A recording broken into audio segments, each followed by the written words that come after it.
Então tá. Então, ó, aqui, gente, o campo magnético é um xizinho. Lembra da flecha? Então, quando é o xizinho, é a parte de trás da flecha. Quer dizer que está entrando no plano. Se está entrando no plano, vamos lá, como é que a gente vai saber o vetor desse campo magnético, né? O sentido desse campo magnético? Então, ó, regra da mão direita. Se vocês estiverem olhando na minha câmera, regra da mão direita, faz o joinha. O dedão é o mesmo do campo, então é para dentro do plano. O sentido é horário, tá bom? O sentido é dos dedos, é só você rodar a sua mão, você vai ver o sentido. Então, nesse caso aqui, o sentido é para cá, assim, tá? De todos. Então tá, ok. Sem problemas. Vamos continuar lendo. Considerando a ação de forças magnéticas sobre as cargas elétricas em movimento uniforme e as trajetórias de cada partícula ilustrada na figura, pode-se concluir com certeza que... Aí ele dá as opções, tá? Então, em todos aqui ele começa falando da 1 e da 2. O que vai mudar é o seguinte. Aqui ele fala que, independente de suas massas e velocidades, possuem necessariamente cargas com sinais contrários. E a partícula 3 é eletricamente neutra, ou seja, carga zero. Tá? Então ele fala aqui que a 1 e a 2 têm cargas contrárias, enquanto que a 3 é neutra.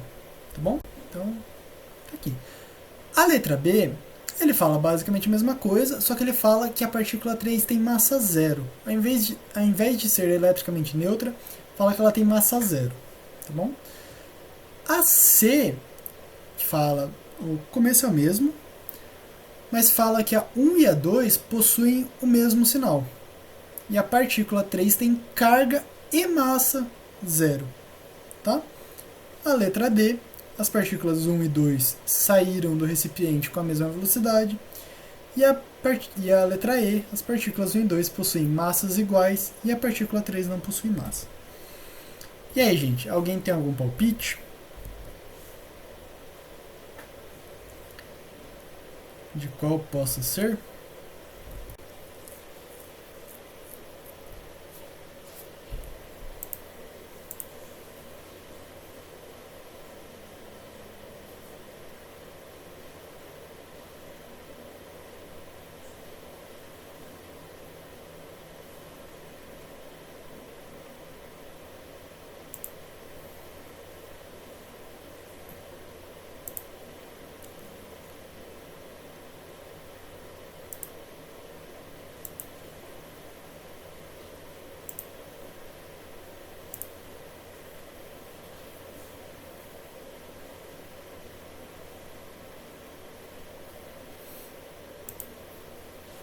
Não? Nenhum palpite?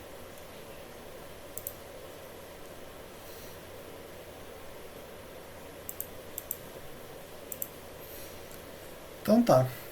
Vamos ver. Ó. Vimos muito exercício parecido com isso, né? De campo elétrico uniforme, né? Com uma placa aqui.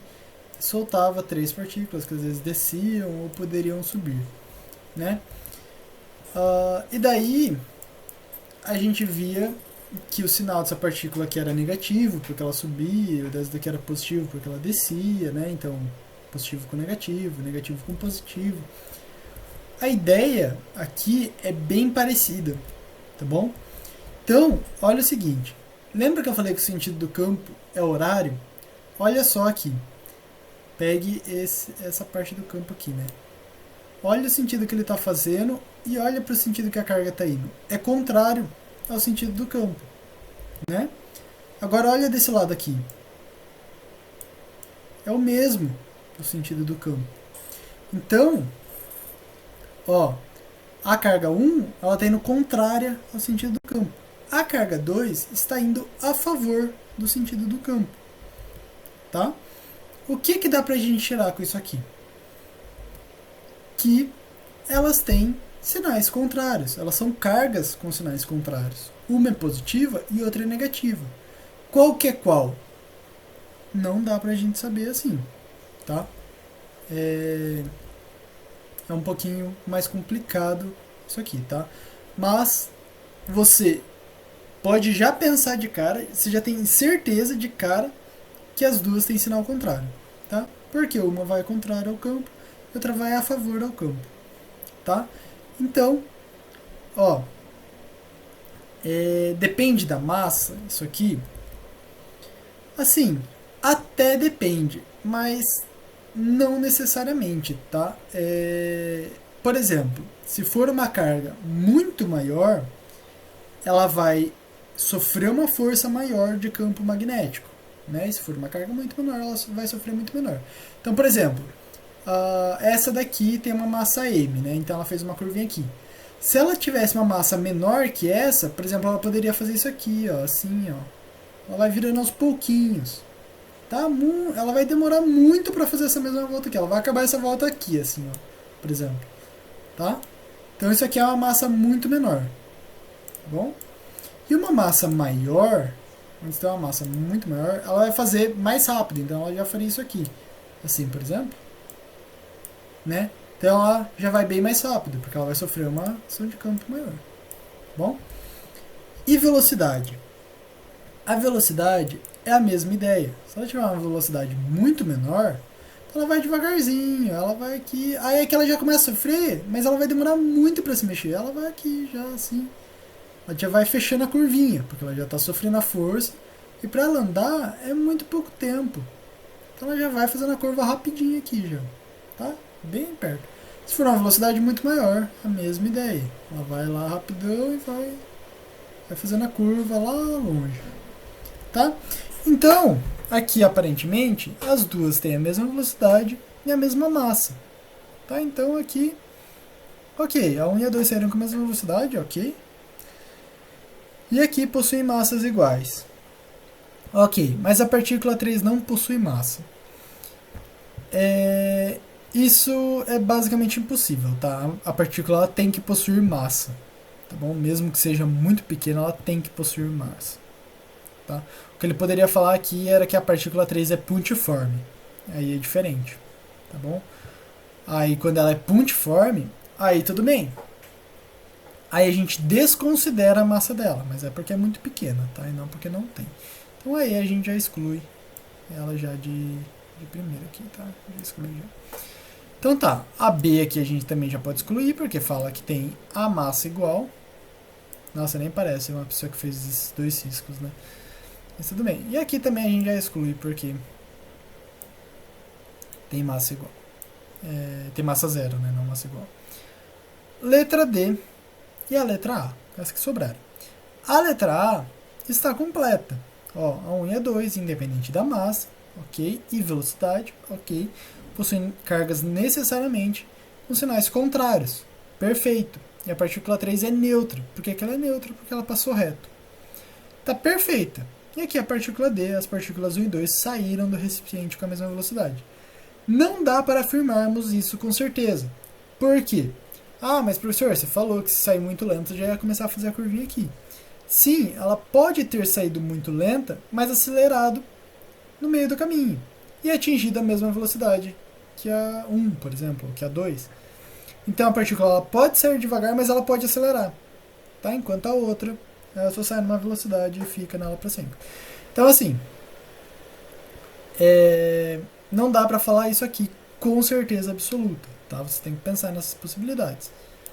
Por isso, a resposta fica como A. Tá bom? O gabarito dessa é A.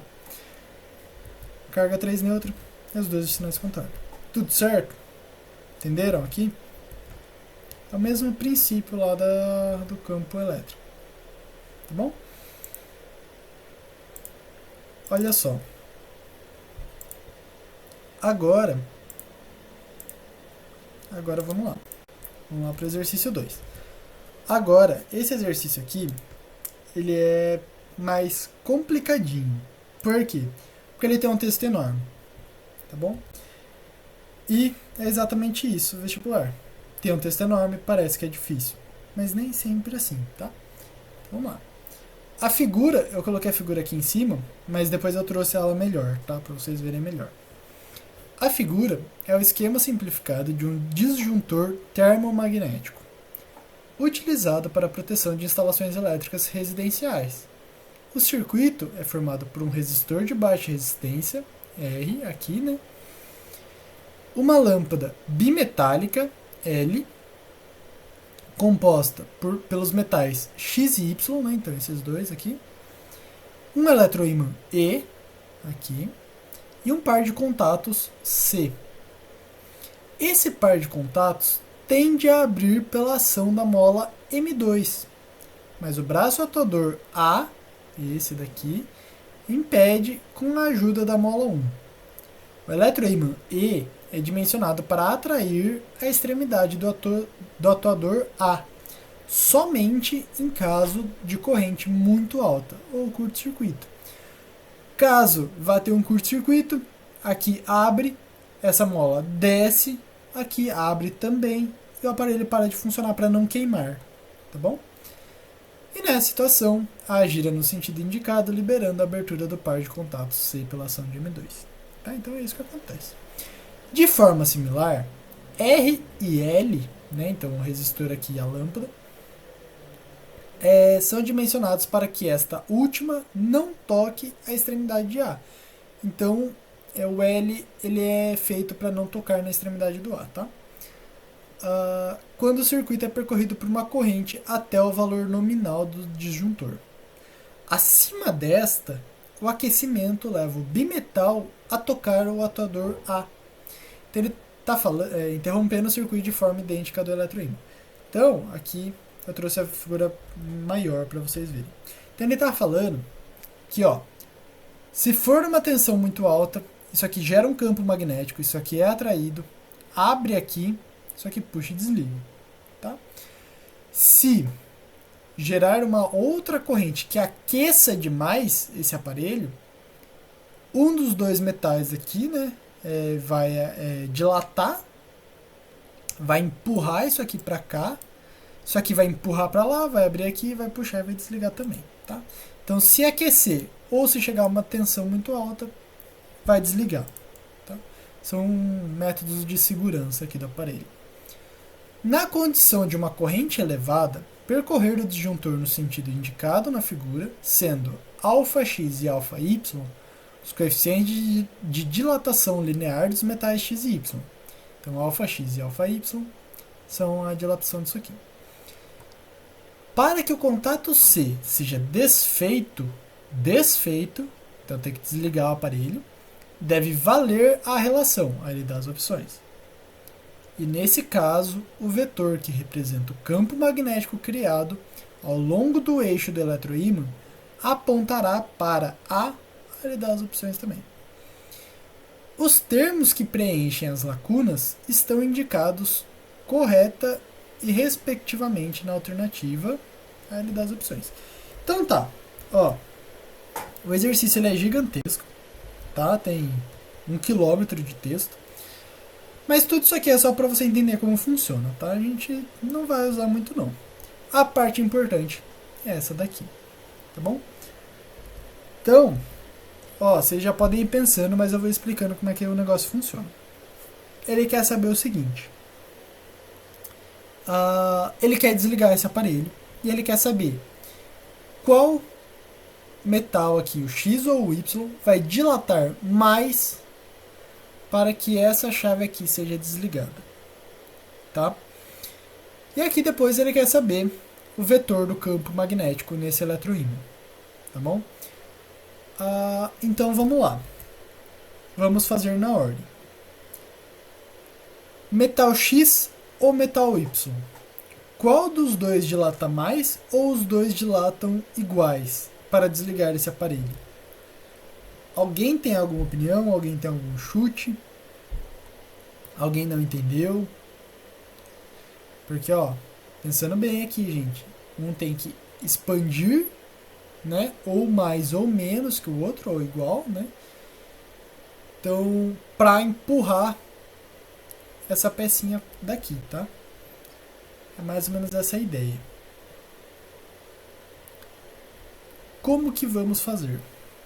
Qual que tem que expandir mais? Qual que tem que dilatar mais? Ou os dois tem que dilatar no mesmo tanto? Dá um tempinho para vocês lerem, pensarem.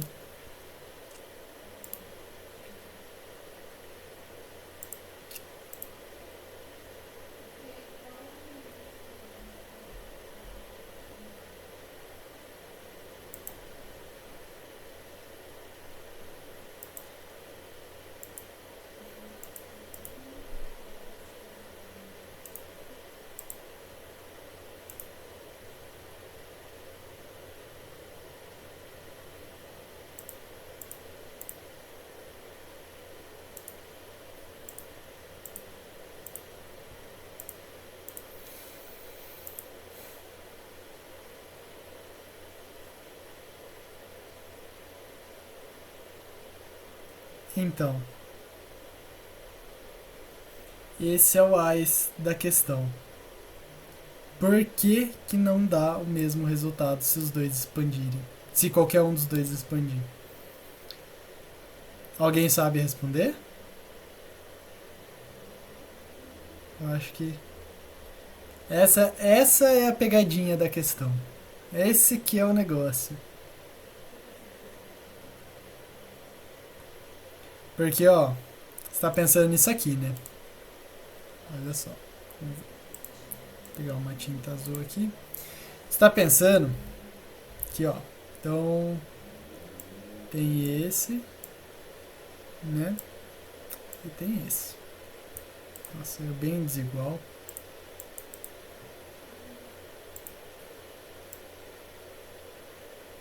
Tá. Tem esses dois, né? Você tá pensando o seguinte: se o x expandir, vai ficar um negócio, né? Assim, né? Então, comparando com o tamanho de cima, vai ficar um negócio assim, ele vai aumentar para esse lado, né? E se o y expandir, vai ficar um negócio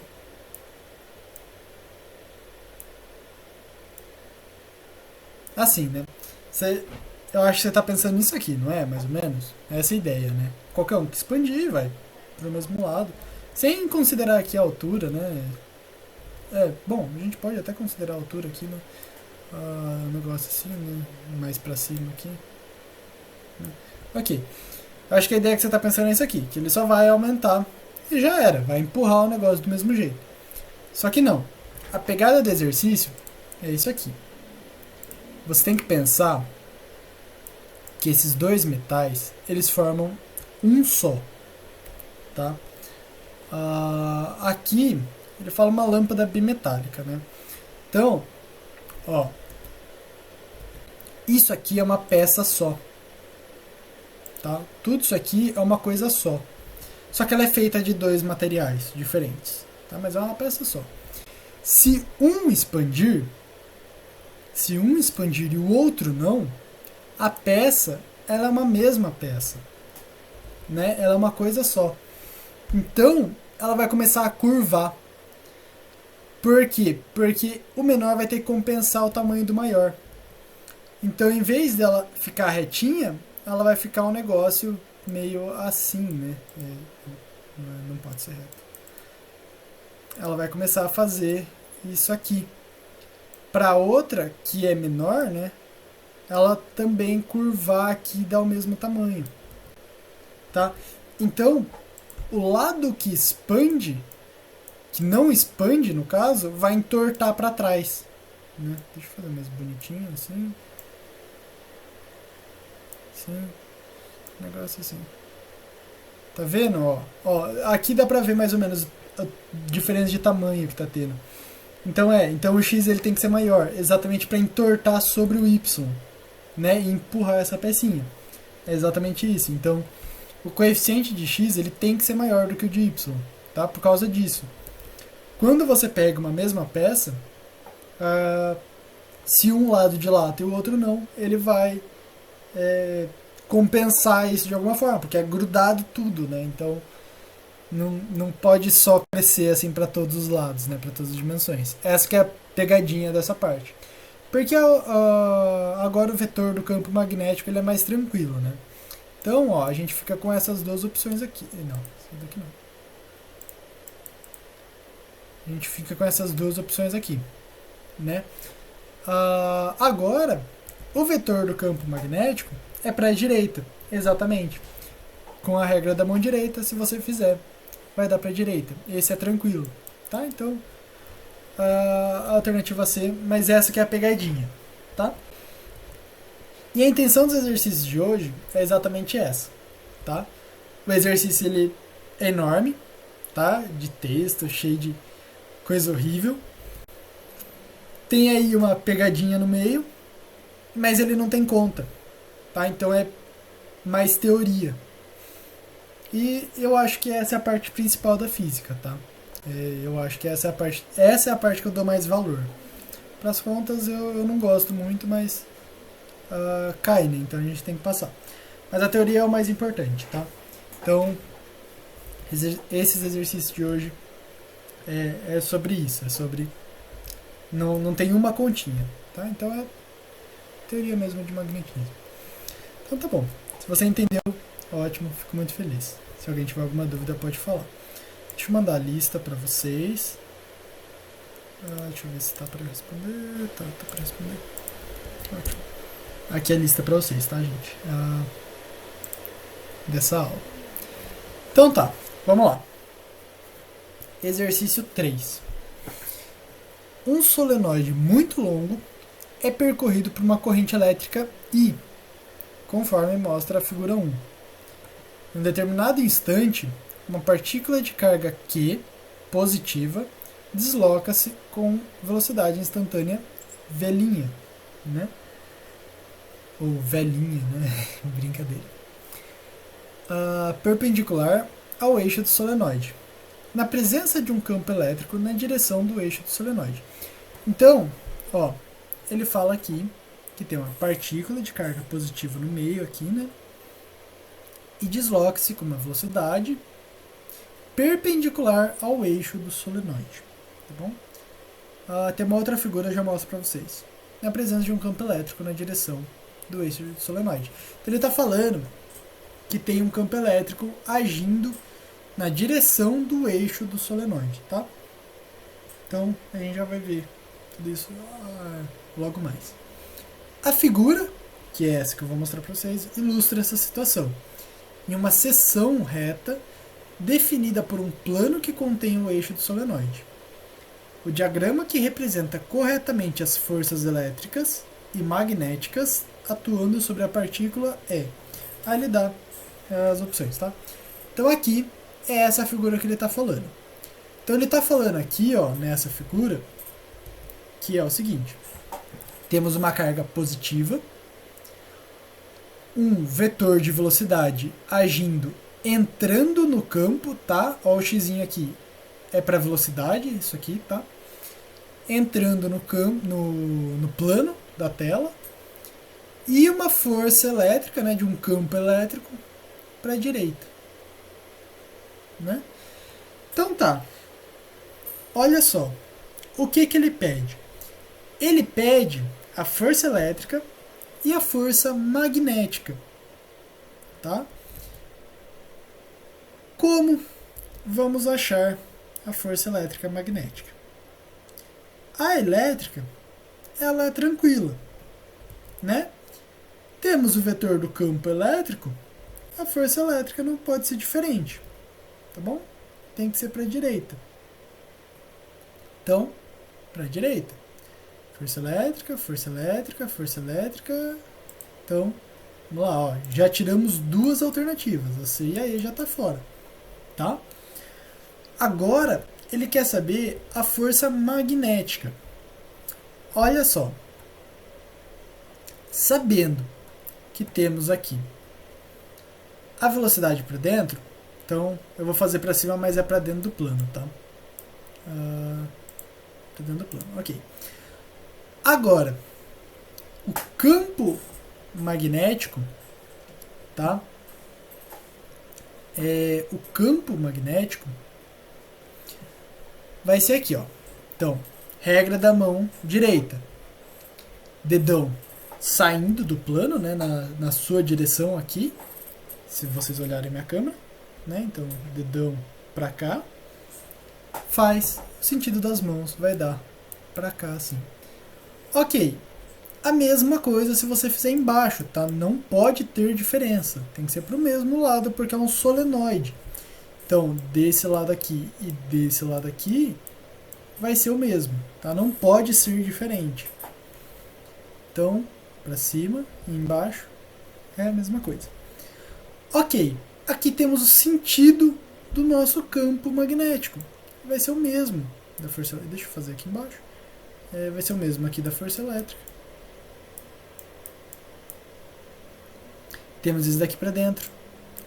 Temos esse daqui.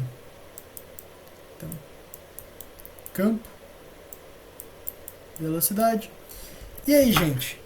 O que dá pra gente fazer sabendo a direção da velocidade e do campo magnético?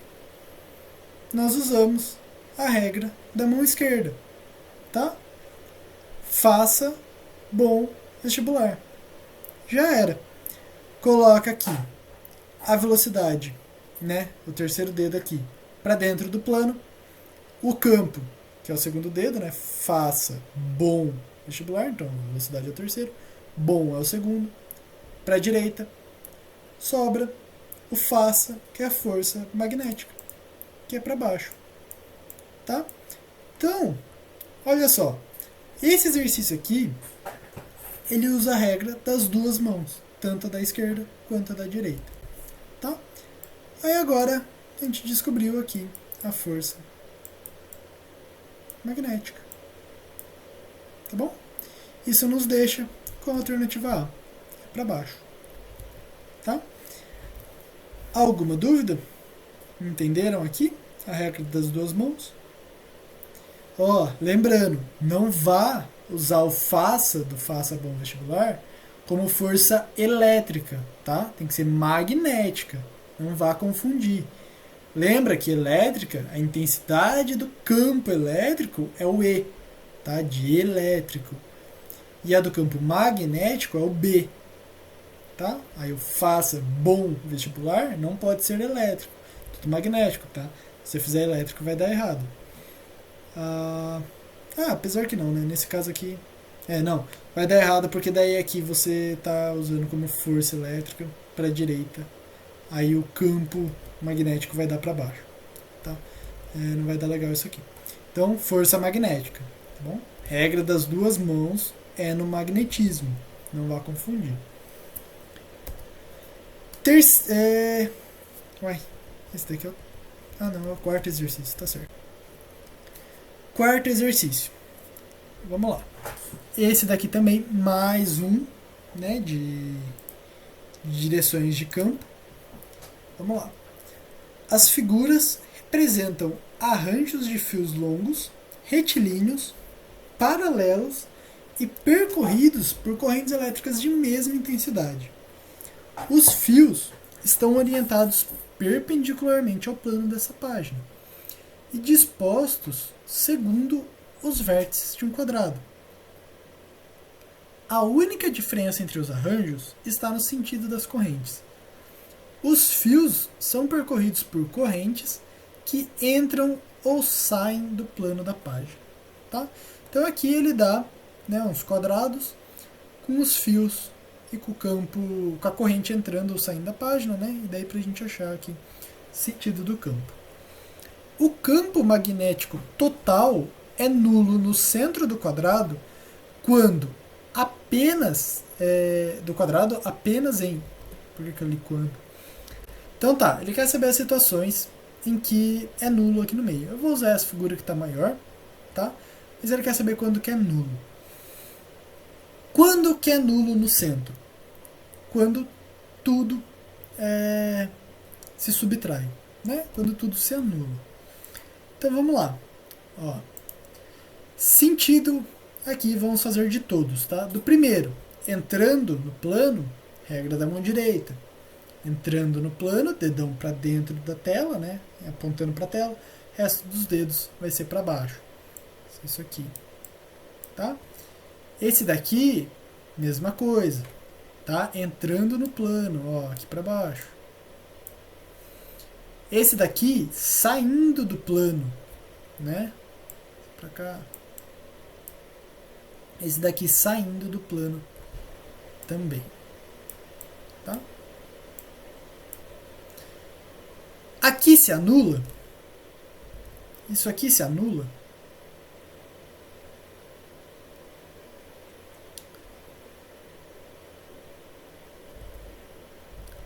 Não se anula, né, gente?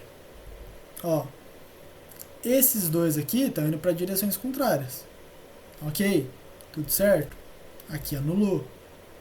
Tchau, tchau. E aqui embaixo, anulou? Não, os dois estão indo para a mesma direção, né? Esse está vindo para baixo, esse está vindo para baixo. Tá? Mas se você pegar mais aqui no começo, né? Eles estão indo contrários, mas eles estão indo para a mesma direção pensando aqui no centro. Ó, eles estão indo os dois para o centro. Apesar que esses daqui também estão indo os dois para o centro, né? Mas esses daqui, eles vão para direções contrárias aqui, eles se anulam, tá? Você pode pensar... deixa eu ver. Não, também não dá certo. Tem que ser assim no finalzinho, tá? No finalzinho não, né? É o sentido dele. Eles não podem ir para a mesma região, tá? Vocês vão ver quando anular. Mas eu acho que vai ficar mais fácil de mostrar. Mas ó, então tá, aqui, pra fora, vai fazer isso aqui. Esse daqui, pra dentro. Olha isso aqui, é o mesmo sentido. Tá vendo? Daqui pra dentro. Daqui. Pra fora. Tá? Depois a gente vai anulando, tá, gente? Vamos fazer de todos primeiro. Ó, esse daqui, todos os 4 pra dentro. Tá? Então esse daqui vai fazer isso. Esse daqui vai fazer isso. Esse daqui vai fazer isso. E esse daqui vai fazer isso. Tá? E esse 4 aqui é só copiar o terceiro. Né? Então a gente vai aqui, aqui, aqui. E esse daqui vai ser igual ao segundo aqui, tá? Então olha só. Olha só. Aqui no segundo, a gente vai anular eles. Esses dois vão para cima. Então não se anulam. Esses dois vão para baixo. Eles também não se anulam. Mas ó, temos 2 para cima e 2 para baixo. No meio, né, supondo que tem alguém no meio, ele nem vai para cima e ele nem vai para baixo. Ele vai ficar no meio. Então esse anula com esse e esse anula com esse. Tá? Esse daqui anula com esse. Eles se anulam, tá? Então pode ser esse de cima com o de baixo, esse de cima com a diagonal, tá? Isso aqui não tem ordem não. Mas são 2 para cima e 2 para baixo. Anulou. Esse terceiro aqui, um para a esquerda, um para a direita. Anulou. Um para cima, um para baixo. Anulou. Tá vendo? Agora o 4 aqui, ó. Um para a esquerda, um para cima. Ok? Um para baixo, anula com o de cima. Sobra um para a esquerda e um para baixo. Não se anula. Tá? Nesse primeiro aqui, um para a esquerda, um para a direita. Anulou. Um para baixo, um para baixo. Não anulou. Tá? Sobra 2 para baixo. Então, entendeu como é que anula? Entenderam como é que anula eles? Quando eles vão em direções contrárias. Tá? Em direção contrária, ele anula. Então, se um está para fora e o outro está para dentro, né, no caso, eles vão se anular. Aqui ele está para fora, está para dentro, eles se anulam. Mas nesse caso aqui, olha só.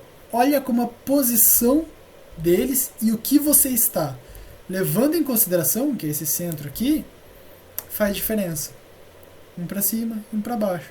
Mesmo os dois saindo do plano. Tá?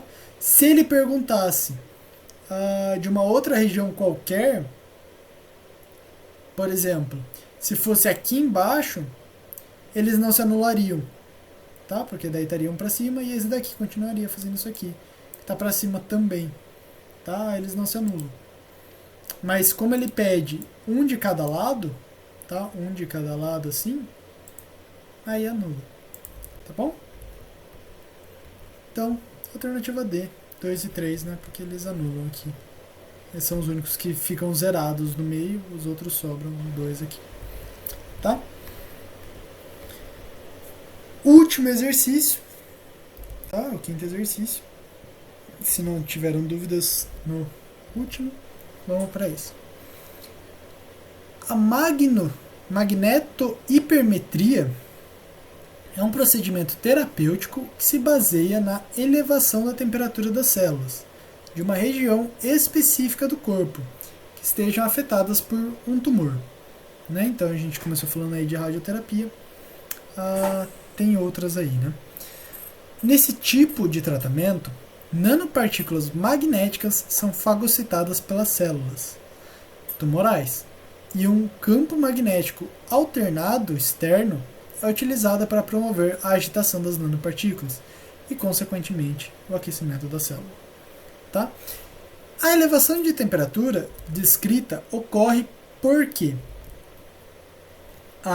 o campo magnético gerado pela oscilação das nanopartículas é absorvido pelo tumor. O campo magnético alternado faz as partículas girarem, transferindo calor por atrito. As nanopartículas interagem magneticamente com as células do corpo, transferindo calor. O campo magnético alternado fornece calor para as nanopartículas, que transfere às células do corpo. E as nanopartículas são aceleradas em um único sentido, em razão da interação com o campo magnético, fazendo-as colidir com as células e transferir calor. E aí, gente, algum palpite? Dá um tempinho e daí a gente já acaba a aula também, que deu o horário. Não esqueçam de assinar a lista, tá? Deixa eu mandar de novo. Mandar enquanto vocês dão uma última lida aí.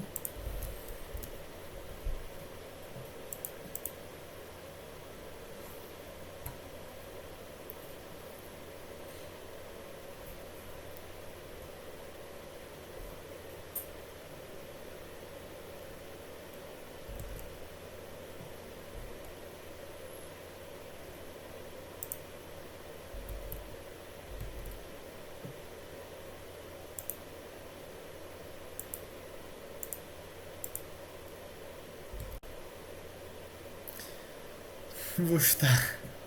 Não tem problema. Mas tá, ó, vamos lá então. Vamos começar pela A, que você falou. O campo magnético gerado pela oscilação das nanopartículas é absorvido pelo tumor. Ok. É uma alternativa plausível. Só que olha o seguinte. Ele está falando que a elevação de temperatura ocorre porque o tumor absorve, né, o campo magnético.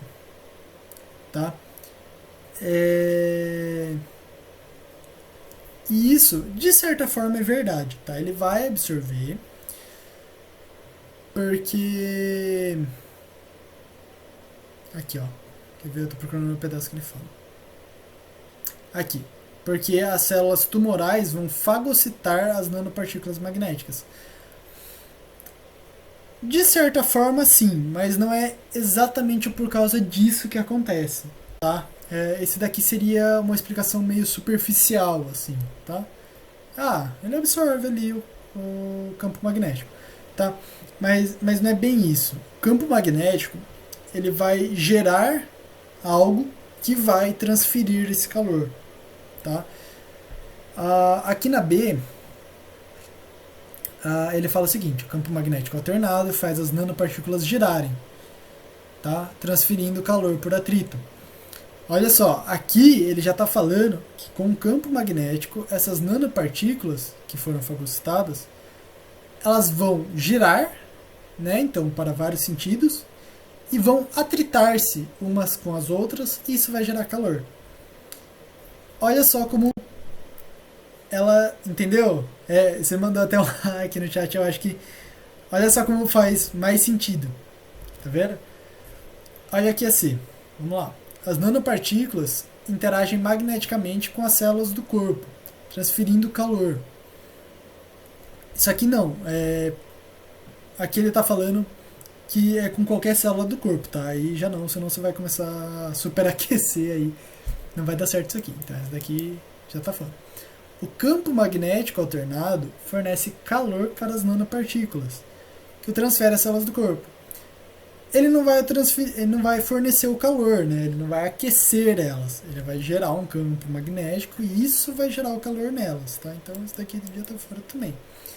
Essa daqui, as nanopartículas são aceleradas em um único sentido em razão da interação com o campo magnético, fazendo-a colidir com as células e transferir calor, tá? Não em um único sentido, tá? Porque essas nanopartículas magnéticas elas vão girar em vários sentidos, tá? Pelas cargas que estão nela, né? E também daqui colidir com as células não ficou muito bom. Parece que assim elas vão ficar batendo em todas as células e isso vai gerar o calor, mas não exatamente. Elas vão atritar-se entre si, tá? Então isso daqui também tá errado. E a como eu falei, ela é meio superficial, assim, tá? Mas a B, ela tá mais completa, assim. Mas a ela não está errada, tá? Só não tá completa, entendeu? Mas é isso aí. Bom, é isso, pessoal. Deixa eu